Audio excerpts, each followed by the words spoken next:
مارچ کا مہینہ چل رہا ہے اور مارچ کے مہینے میں پوری جماعت کے دلوں کے اوپر اور جذبات کے اوپر شہدائے اہل حدیث کی یادوں کا ایک خاص قسم کا غلبہ محسوس ہوتا ہے۔ یہی وہ مارچ کا مہینہ ہے کہ جس کے اندر ہم سب نے اپنی قیمتی متاع کو لٹتے ہوئے دیکھا۔ تشدد اور نفرت کے سوداگروں نے محبتوں کے پیکروں کو ہم سے جدا کر دیا۔ آپ بخوبی اپنے قائدین کے حوالے سے جانتے ہیں، بس زیادہ ان کو خراج عقیدت کیا پیش کروں کہ جفا کی تیغ سے گردن وفا شیاروں کی کٹی ہے برسر میدان مگر جھکی تو نہیں، وہ ہزار دماغوں کا ایک انسان جانے کہاں کھو گیا ہے۔ قلم کی عظمت اجڑ گئی ہے، زباں کا زور بیاں گیا ہے۔ اور اس شہید قائد نے جب آپ کو پاکستان کے میدانوں میں پکارا تو آپ نے دیکھا کہ کل کے کمزور سمجھے جانے والے اہل حدیث اس قائد کی صدا پہ لبیک کہتے ہوئے کبھی موچی دروازے کی طرف کشاں کشاں چلے آ رہے ہیں، کبھی دھوبی گھاٹ کی طرف کشاں کشاں چلے آ رہے ہیں۔ اور علامہ شہید نے جب آپ کے ولولوں کو جگایا تو اس کے بعد ایک الفاظ کہے کہ حفیظ اہل زبان کب مانتے تھے، بڑے زوروں سے منوایا گیا ہوں۔ آج اسی شہید کے بیٹے کریا کریا کوچا کوچا گلی گلی آپ کے کانوں کے اندر اسی اذان کو، اسی صدا کو، اسی پکار کو لگا رہے ہیں اور امید کرتے ہیں اللہ کی بارگاہ کے اندر سے بھی اور آپ سب ساتھیوں کے تعاون کے ذریعے بھی کہ انشاءاللہ آپ ان اذانوں کے اوپر جس طرح شہید قائد کے دفعہ آپ نے لبیک کہا تھا اسی طرح دوبارہ لبیک کہیں گے انشاءاللہ۔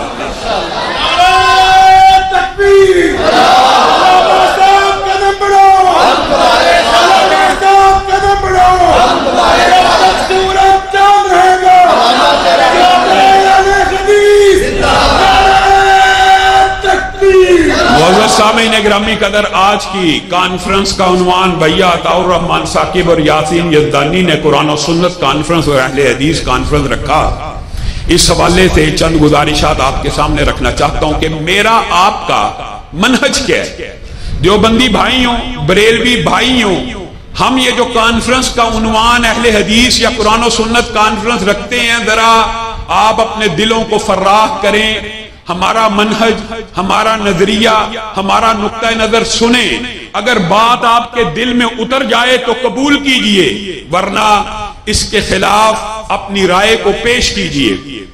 معزز سامعین گرامی قدر، منہج اتنا واضح ہے، اتنا سیدھا، اتنا سچا ہے کہ حدیث جبریل آپ سب نے علماء سے متعدد مرتبہ سنی ہے۔ اس ایک حدیث سے علماء نے 16 سے زائد مسائل بیان کیے، صرف اس میں سے ایک نقطہ بیان کرنا ہے اور امید کرتا ہوں کہ اللہ کے فضل و کرم سے وہ نقطہ آپ سب کو سمجھ بھی آ جائے اور یاد بھی ہو جائے۔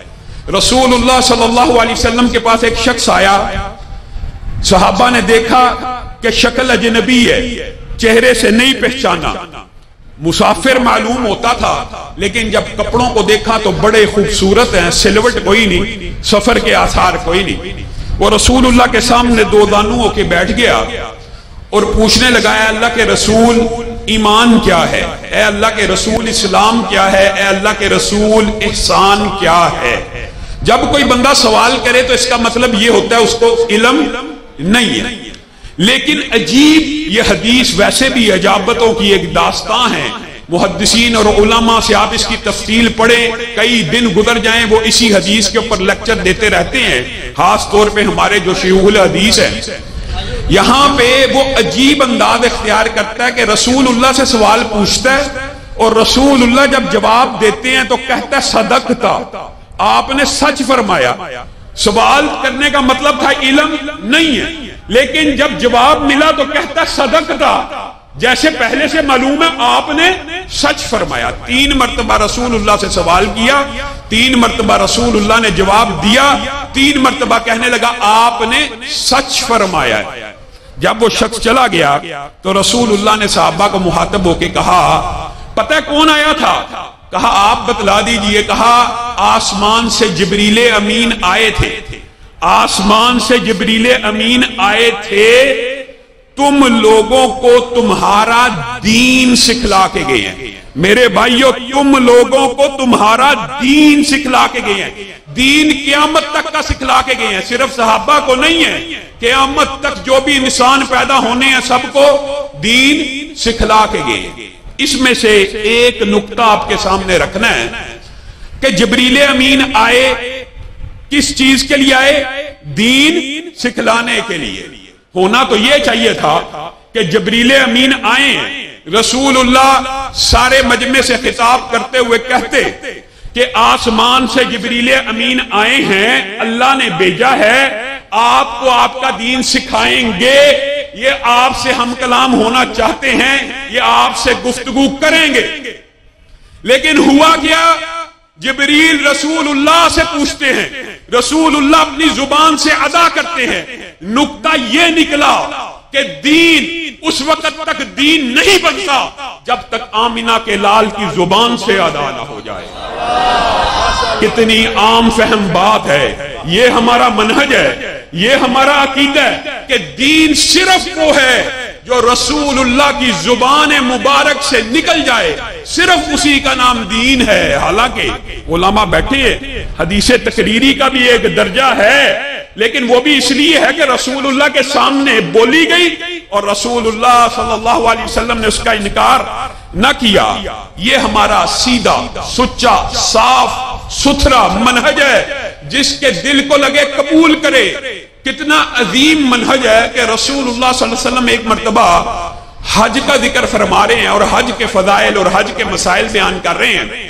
اب حج کے مسائل اور فضائل بیان کرتے کرتے ایک صحابی کے ذہن میں یہ خیال آ گیا، اتنا فضیلت والا عمل جو کرے ماں کے پیٹ سے ابھی گویا پیدا ہوتا ہے، افی کلی آمین یا رسول اللہ، کیا یہ حج ہر سال مسلمانوں کے اوپر فرض ہے؟ رسول اللہ نے اگنور کیا، پھر پوچھا، پھر اگنور کیا، پھر پوچھا، پھر رسول اللہ صلی اللہ علیہ وسلم نے صرف نظر کیا۔ کچھ دیر گزر گئی اور کہا کہاں ہیں یعلا بن امیہ؟ بعض روایات میں آتا ہے کہ وہ یعلا بن امیہ تھے، کہاں ہیں وہ؟ ان کو بلایا جائے۔ وہ آئے اور رسول اللہ نے کہا کیا پوچھتے تھے؟ یہ آپ کا اور میرا منہج رسول اللہ صلی اللہ علیہ وسلم بیان کرنے لگے ہیں، کیا پوچھتے ہو؟ کیا پوچھتے تھے؟ کہا یہی پوچھا تھا کہ کیا حج ہر سال مسلمانوں کے اوپر فرض ہے جو صاحب حیثیت ہے، صاحب استطاعت ہے؟ آپ کا اور میرا عقیدہ رسول اللہ نے 1400 سال پہلے بیان کر دیا۔ لو قلت نعم، لو قلت نعم، لو قلت نعم لوجبت، اگر میں صرف جی ہاں 3 حرف نون عین اور میم کہہ دیتے، رسول اللہ کہہ رہے ہیں صرف 3 حرف نون عین اور میم کہہ دیتا، جی ہاں کہہ دیتا، تو اللہ کی قسم قیامت تک کے لیے تمہارے اوپر ہر سال فرض ہو جاتا۔ رسول اللہ اگر صرف جی ہاں کہہ دیں تو امت کے اوپر فرض ہو جائے۔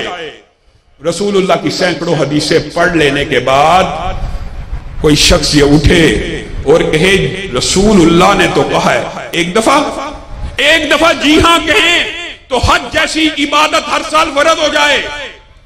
سینکڑوں حدیثیں آپ پڑھ لیں کہ رسول اللہ کی نماز ایسی تھی، رسول اللہ کی عبادت ایسی تھی، رسول اللہ ایسے اٹھتے تھے، رسول اللہ ایسے بیٹھتے تھے، آپ لوگوں کو دکھا دیں۔ وہ کیا کہیں گے؟ ہاں حدیث تو یہی کہتی ہے، لیکن یہ جو لیکن ہے، یہ لیکن فتنے کی بنیاد ہے۔ اس لیکن کے آگے جتنے بھی جواب ہیں وہ فتنے والے ہیں۔ میری عقل میں نہیں آتی، آج کل غامدی صاحب کا دور ہے نا، میری عقل میں نہیں آتی، تحقیق میں نہیں آتی۔ بعض کہیں گے حدیث تو ٹھیک ہے، میرے بڑے نہیں مانتے، میرے امام، میرے فقیہ، میرے پیر، میرے ولی، میرے مسجد کا مولوی نہیں مانتا۔ اور رسول اللہ کی ماننی ہے کہ مسجد کے مولوی کی ماننی ہے؟ رسول اللہ صلی اللہ علیہ وسلم کا نے جو منہج آپ کو اور مجھے دیا وہ اتنا صاف ستھرا، اتنا روشن ہے، اتنا واضح ہے